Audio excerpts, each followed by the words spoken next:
and welcome to yet another edition of Brazil Bound. I'm Andrew Wiebe. Next to me, Simon Borg and Corey Gibbs. It is Friday, December 6th, and you know what that means. The World Cup draws are out, and the U.S. has ended up in Group G with Ghana, Portugal, and Germany. Guys, the consensus now from players, analysts, pretty much everybody, this is the group of death. Do we agree? Completely agree. I was praying for the group of life. I was praying the one time we'll get an easy group, but I think this is clearly the group of death. I think the only thing similar to the U.S.'s group in terms of competition throughout these group stages is Group D. That level of play and the level of quality of teams is just as high, but the U.S. definitely have the hardest group out of all of them. Certainly very, very difficult. They will start with Ghana. U.S. fans will remember those games in 2006 and 2010. The Africans taking down the Americans, ending their World Cup dreams. Simon, they'll start with the Black Stars. Do they have to win? They don't have to win.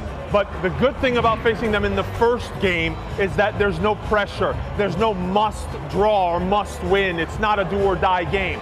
So although it continues to be a difficult matchup, I think having them in the first game allows you to manage the game a little bit better. Yeah, certainly they'll have to manage in that second game against what many say is the best player in the world. Portugal and Cristiano Ronaldo going up against the Americans. He will be a terror, Corey. A lot has been made of those outside backs for the U.S.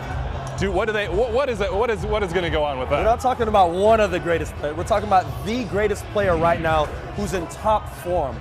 Listen, against Cristiano Ronaldo, you're not going to be able to stop him. So we can't really isolate our right back situation against him. I think it's going to have to be team defending and try and contain them as best as possible. That's the only chance that the U.S. have against Portugal and Cristiano Ronaldo. Now look, we saw Sweden have trouble with that one. It'll be a tough task for the U.S., perhaps even tougher Germany, one of the world powers, and Simon, a team that Jurgen Klinsmann is very, very familiar with. Very familiar. We know he took them to the World Cup in 2006 when Germany hosted, took them all the way to third place, but I think we saw a little bit of a clue of what Klinsmann can do against Germany in that exhibition just a few months ago in D.C.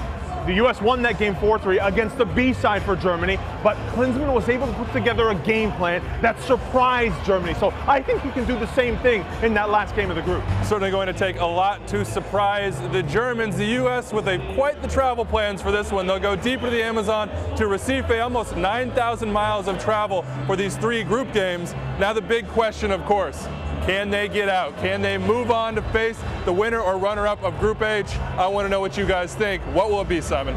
I don't think they're going to get enough points to get out of that group. They might get a couple of draws, but it won't be enough in the end. Corey? I clearly say yes. The reason why I say it, I think they're lucky and fortunate enough to play against an African side who's going to be very energetic and a disorganized side. So I think they can pull off the victory there. The other two matches, a bit more difficult, but this is the most combined and respected U.S. team we've had in years. And I think in terms of team play, they could do it. Well, there you have it. One in, one out. Let us know what you think in the comments section below. Will the U.S. make it out of Group G? And, of course, stay tuned to MLSsoccer.com for all the coverage from the World Cup draw and in Brazil 2014.